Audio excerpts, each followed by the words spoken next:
Dear students, welcome to this second lecture. In the first lecture, we have gone through the literary criticism, definition of literary criticism, what exactly is literary criticism, and what the different critics or scholars are saying, and when the word actually literary criticism was started being used in literature circles, and also we have seen the etymology of the word and what are the functions of literary criticism in a brief manner. So now let us see the history of literary criticism, because we all know that literary criticism has been evolving with literature itself. And today, let us see some of the important philosophers who have given out the theories of literary criticism in a way, and in the ancient period. And we will just point out very briefly the ancient literary criticism, which we all know is spanning for many centuries. And as your unit one is actually Aristotle's Poetics, which is a very ancient text of literary criticism and which is considered as the basis for all the literary criticism in the modern era. So, to begin with, I just wanted to focus on some of the key figures in the beginnings of the evolution of the literary criticism, and let us see. And first, let me share my screen on the PPT so that you can just go through the PPT to begin with.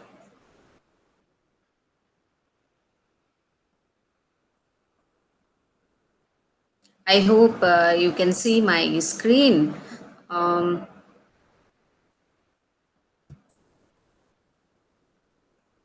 Yeah, I hope you can see my screen, and you can see there that in the beginnings, ancient times, we have the names of all these great philosophers who are influential in the field of literary criticism also. So, to begin with, we have Plato, who wrote Republic, and then Aristotle, who wrote Poetics, and Cicero, who was popular as for his orator, and Horace, who is popular for his Ars Poetica or the art of poetry, and Quintilian, who is popular for his Institutio Oratorio, and Longinus on the Sublime. So these are the beginnings of people who are considered very important in the beginning of the history of literary criticism, though the word as such is not used by any of these great philosophers who contributed very much to the beginning of literary criticism or the genesis of literary criticism in one way or the other. So let us see first a few things about Cicero, rather than going back to Plato or Aristotle, because we have to read Aristotle and his poetics in a very detailed manner as it is a prescribed text for you. I just wanted to familiarize you with the contributions of rest of the people like Cicero, Horace, Quintilian, and Longinus, so you can have a little bit of idea who these people are and what is their contribution in a very brief manner. So let us see who is Cicero first.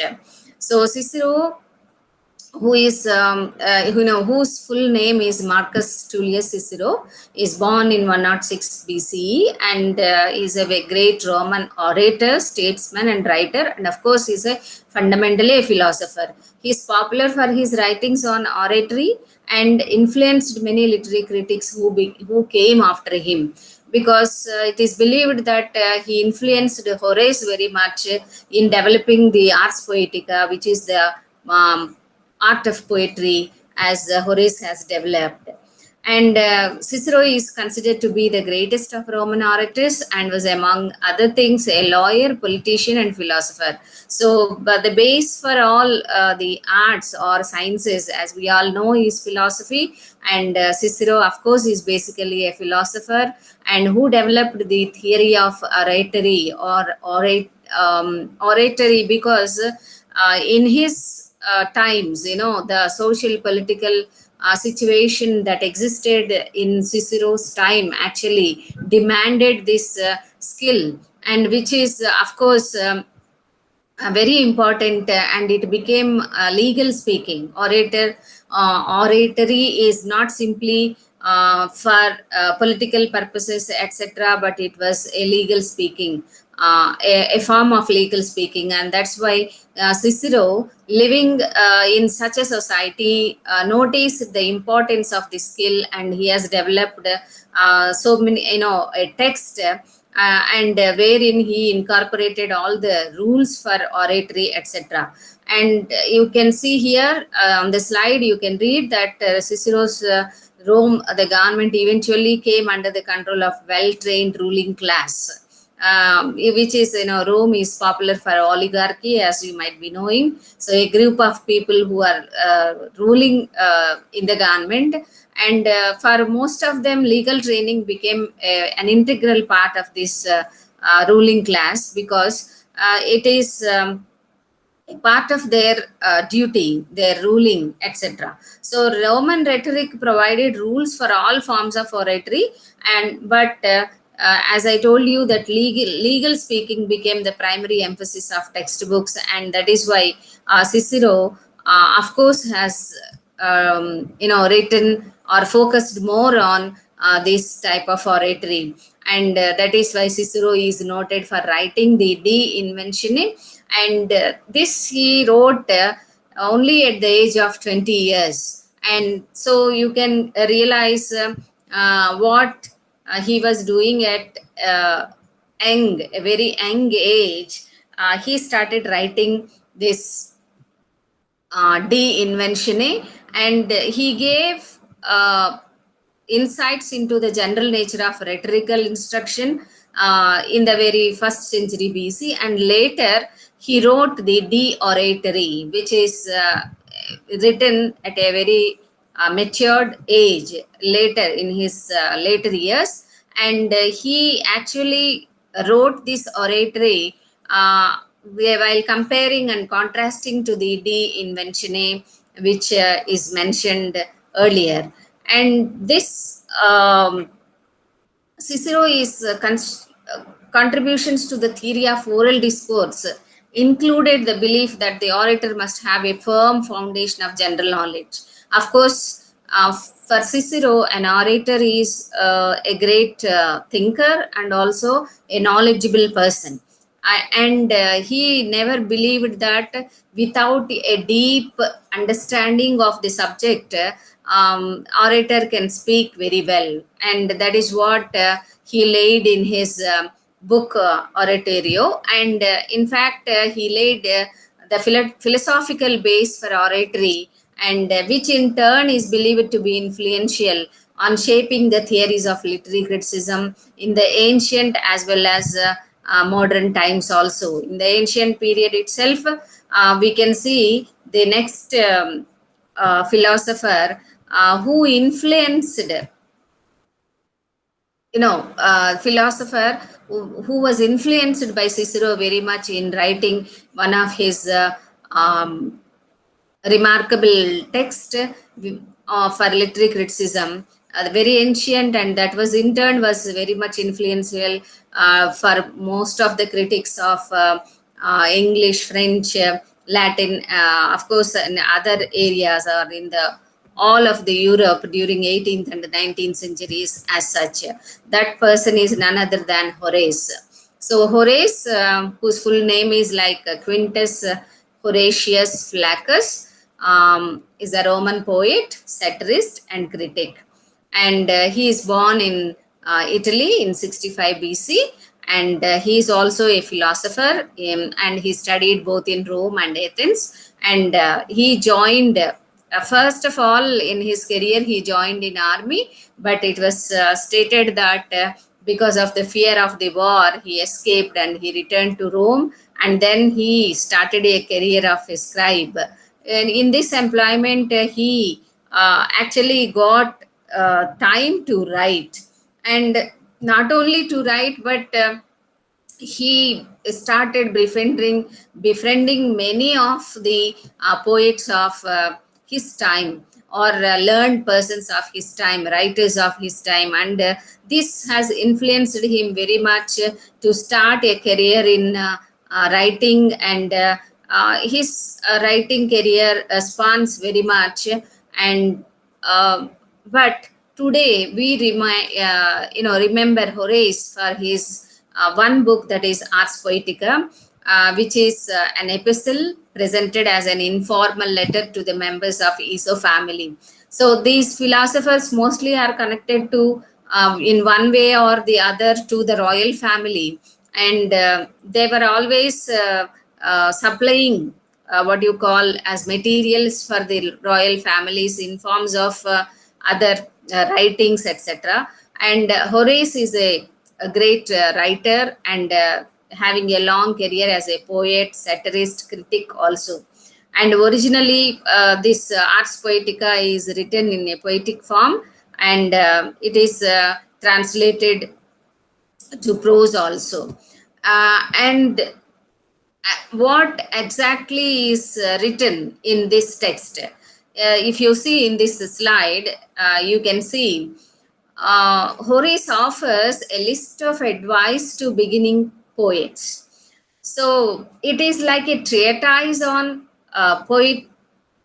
poetry, or a treatise for the poets. So, how to write and what to write, and in what way they have to write, or whom to write. So, here, as you will be you will be reading Aristotle later, you will realize what poetics also has emphasized on. In poetics also is considered as a treatise for poets, as well as poetry, as well as the uh, audience even. So here, if not the audience, Horace, of course, gave a list of advice to the beginning poets, and he maintains an intimate tone while sharing many of the notions that continue to frame our approach to poetry. In fact, many scholars believe that Horace has autobiographical element in his writings, because in his spanning career of poet or critic, etc., letter writer, etc., he has many experiences which he shared in the Ars Poetica. And here he tries to compare poetry to painting. So he says, as is painting, so is poetry. This is very important, because how we look at painting, and as painting as one of the art forms is very popular, and we know that literature is also one of the art forms. So painting is considered as one of the art forms, as poetry is also as one of the art forms. So Horace is saying that, as the measures or the rules or the criteria for judging a painting can be applied to the poetry also. So here, if you see, he says that some pieces will strike you more if you stand near.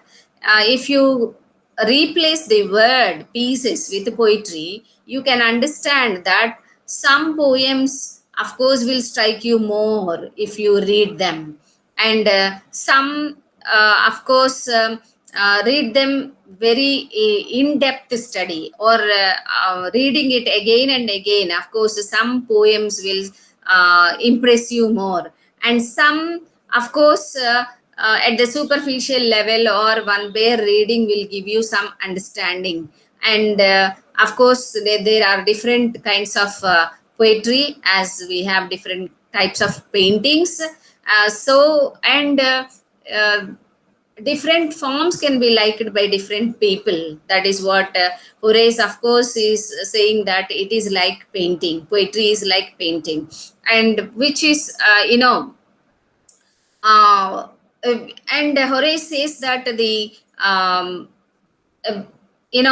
we should not be afraid of the subtle judgment of a critic, and of course, it chooses to be seen in the light. The one has pleased once, the other will give pleasure if 10 times repeated. So some people, of course, enjoy poetry very much, and they can easily grasp poetry. And likewise, this same thing happens with painting also. Sometimes if we look at a piece of painting, we'll grasp the undertones of that painting, or any a symbolic message that the painter is going to give us through that painting, or any metaphor involved in that, or any implied meaning in that. We'll be getting through it. Some people will be getting through it very quickly, as some people may take so many times to watch it and to analyze it. In the same way, a poetry also, for some people, it is like the open sesame. So when you open sesame, as you know, is the mantra for Ali Baba and 40 thieves, where he goes to the cave and says open sesame, and the doors open for the treasure. And the treasure, of course, here in poetry lies the treasure of meaning of life. So some people just get or access the treasure of life, or the meanings of treasure of life in poetry, just by one mantra, like the Ali Baba can access the treasure by opening the door. So but for some, it is not like that. It's a very hard nut to bite for some people. That is why we have one new critic who is named as I.A. Richards, who tries to give us the keys for poetry, understanding for poetry, like, the four keys, like tone, intonation, etc. He says, like that, we have four keys to understand poetry. So, like that, here we can see that Horace's comparison of painting, to the poetry, or poetry to the painting, of course, reveals us the similarities in understanding, or the difficulties we face in understanding a painting, and the varieties of paintings. As we have many varieties of paintings, we have many varieties of poetry. And as we cannot understand some paintings where just with one look, we cannot understand a poem just by one reading. So it is very important to note that we have all, why Horace has given this similarity, and why he has given this comparison. And of course, the one poem at one reading may not be able to please you, and if you read it many times, if 10 times, 10 times he mentioned, but it is not 10 times. Whenever you take up a poet, a piece of poem, or a piece of literature for that matter, after some days, it will be quite new to read it again, and we'll be finding out new angles of meaning in it, new outcomes in it. So Horace is very actually trying to communicate the in to put it in the modern words, or the modern critical theory. It is like the what you call as multiple meanings, the layers of meanings that are involved in the words itself, and of course when the words are put into poetry or literature as such. So Horace, of course, by comparing poetry to painting, gives us a very new look to understand, a new point of view to understand poetry. And he places particular emphasis or significance on the importance of decorum in poetry, and on the necessity of joining the instructive with the agreeable. So, of course, it is a theory that literature should delight us, and instructors. As we have seen in the introduction to literary criticism also, where we have mentioned Matthew Arnold, and we have seen that Arnold, of course, says that it is the duty, or it is the responsibility of the literature that it should instruct us. And of course, it should delight us as well as instruct us. So Horace also feels the same thing, and joining the instructive with agreeable pictures, or with agreeable comparisons, with agreeable narrations. Of course, poetry should, give importance to decorum, and he urges poets to keep their audience in mind at all times. It is always important to think, or keep in mind for whom we are writing and for what we are writing. So Horace, of course, is advising all the writers to keep the audience in mind at all times. Nowadays also we know that writers always write keeping in view the audience. The target audience are always there for any writer who writes a poem or a piece of pamphlet or an essay or a novel, whatever. Take any genre of literature, we know that writers always keep in mind the audience, and this is not a new fact that we are now learning, but Horace, of course, has stated many centuries back in the ancient times itself.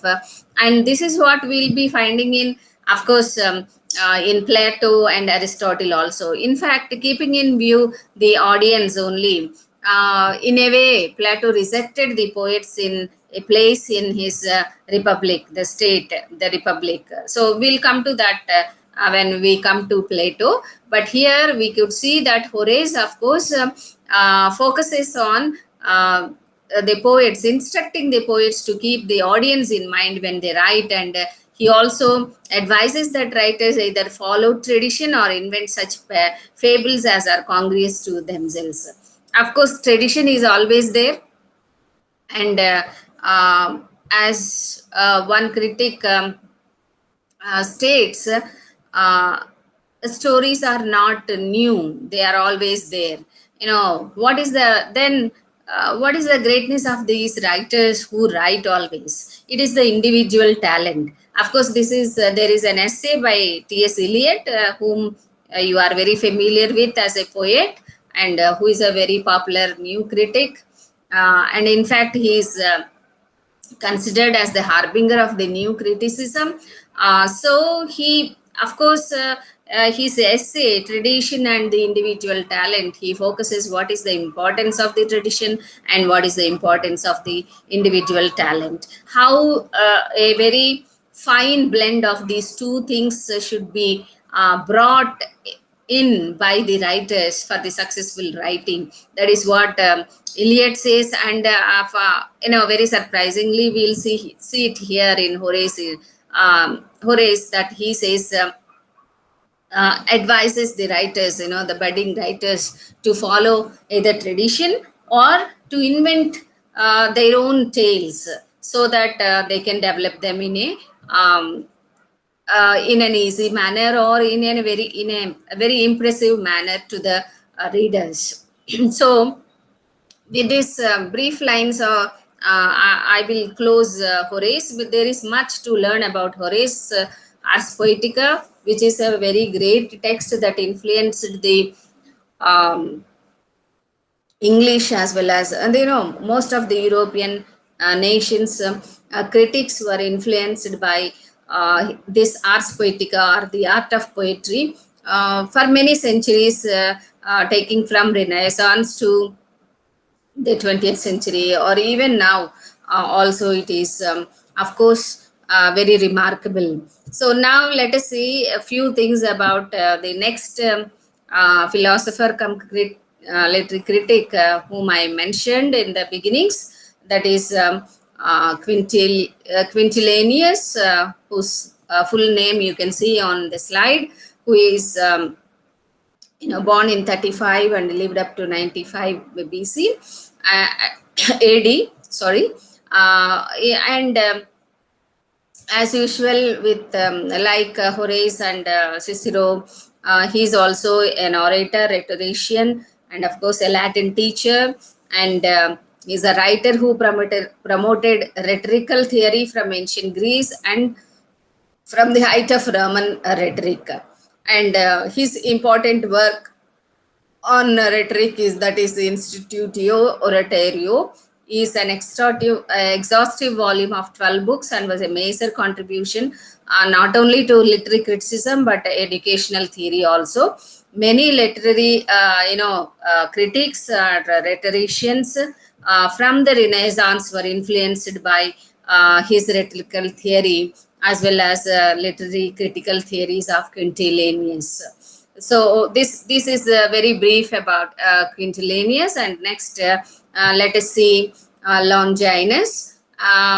In fact, this Longinus is very much associated the name on the Sublime, which is his work or not. It is not.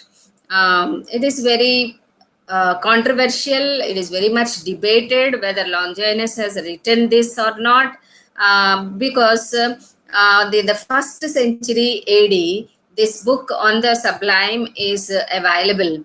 It is a Roman era Greek work of literary criticism, and though there is much controversy about the authorship, by whom it was written, etc., many of the critics or scholars have attributed it to Longinus or pseudo Longinus. And this of course, again, like the Ars Poetica, is regarded as a classical work on aesthetics and the effects of good writing.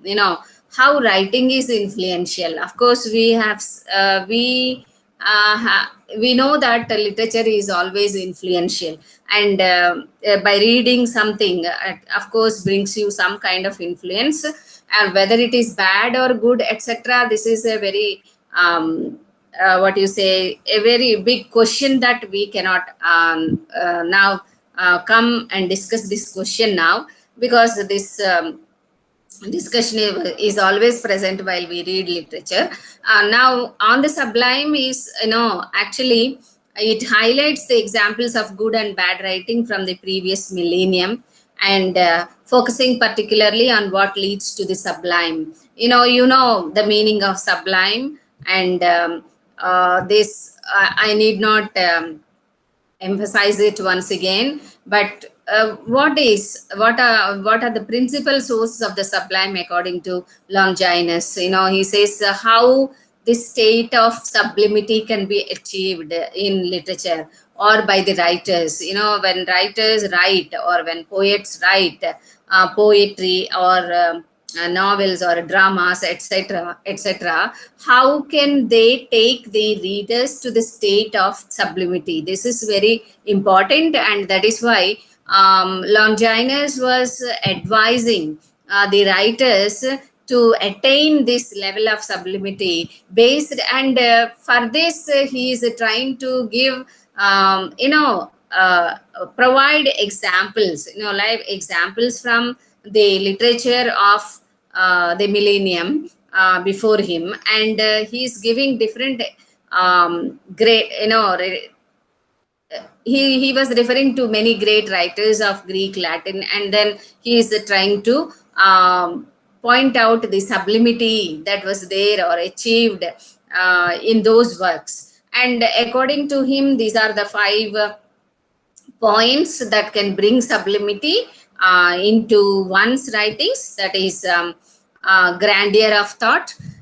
You might be, here you can recollect whatever we have discussed in your first semester as part of Milton's Paradise Lost, where grand style of Milton is a very what do you say, familiar question for you also, a short answer question, and how we have seen the grand style of Milton in his Paradise Lost, book 1, when we read. And of course, the thought also, the noble thought or the grand thought that he conceived in Paradise Lost, etc. And that is where this grandeur of thought is what leads to sublime, or the sublime things, or sublime sublimity, the state of sublimity, etc.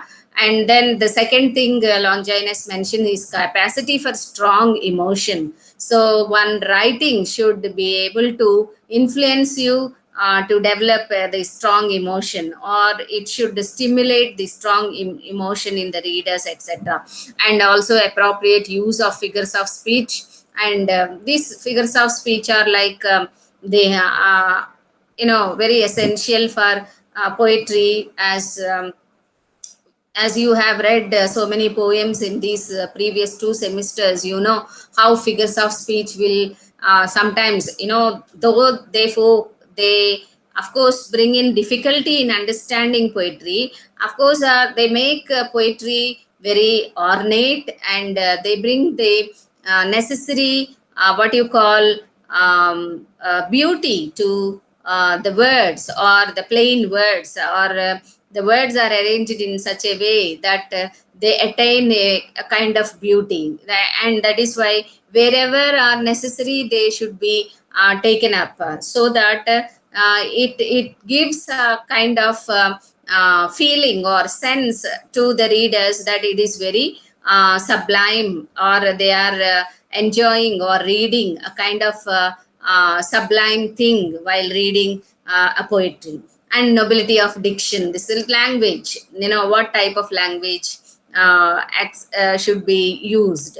Of course, poetic language, whether it is different from the day-to-day language or not, or is it the same, etc., is a very debated question. And so much research also has gone into this. And after the development of the linguistics, we could see that it is a verbal structure, a modified structure.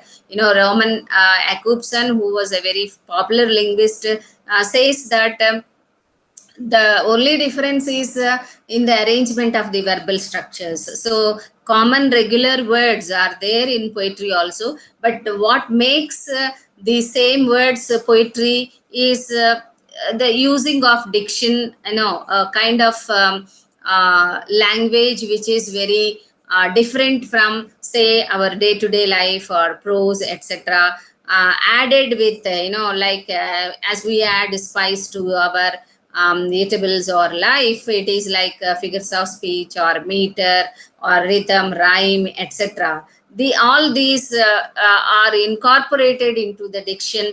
And a kind of language, of course, that which is not commonly used by people, is taken to write poetry. But when we come to romantic era, we can see how the common language is used by poets like romantic, great poets of romantic era like Wordsworth, Keats, or Shelley, etc.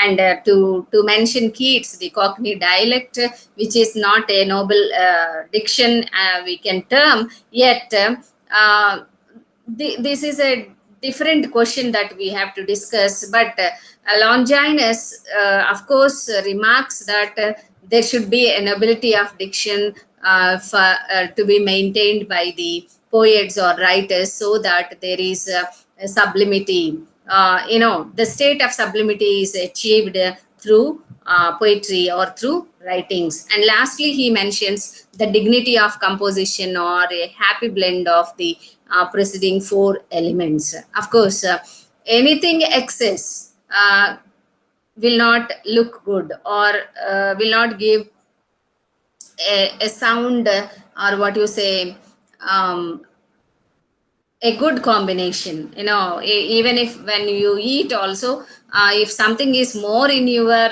recipes, like if salt is more, or chili is more, or something spicy is more, it is not considered as good food. Like that, if all the 4 elements are not combined or blended in a proper manner or a proper ratio, of course, by the poet or the writer, of course, Longinus says that the sublimity will get lost. So, the dignity of composition, or a happy blend of these 4 elements, is what makes the writer to arrive at the state of sublimity. And when the reader reads it, of course, the reader also will sense this sublime, or the sublimity, and he also enjoys. So this kind of poetry, etc. So these philosophers, starting from Cicero, Horace, Quintilianus, and Longinus, have given good thoughts, what is, how to write, and how to write, and what to write, and how to read also, and what to be combined, etc., to term as good poetry, etc. And these are these all these contemplations, of course. Let me stop sharing my screen, so that so I have given you a very brief overview of the beginnings of literary criticism, wherein you have seen how the ancient philosophers, with their writings on oratory, or poetic style, or poetry, what is poetry, etc., and the art of poetry, etc., have given the fundamental ideas for the development of the literary criticism. And with this brief introduction, I will conclude this lecture, and we'll focus in the next lecture on Plato briefly, and then we'll turn to Aristotle's Poetics. Have a nice time.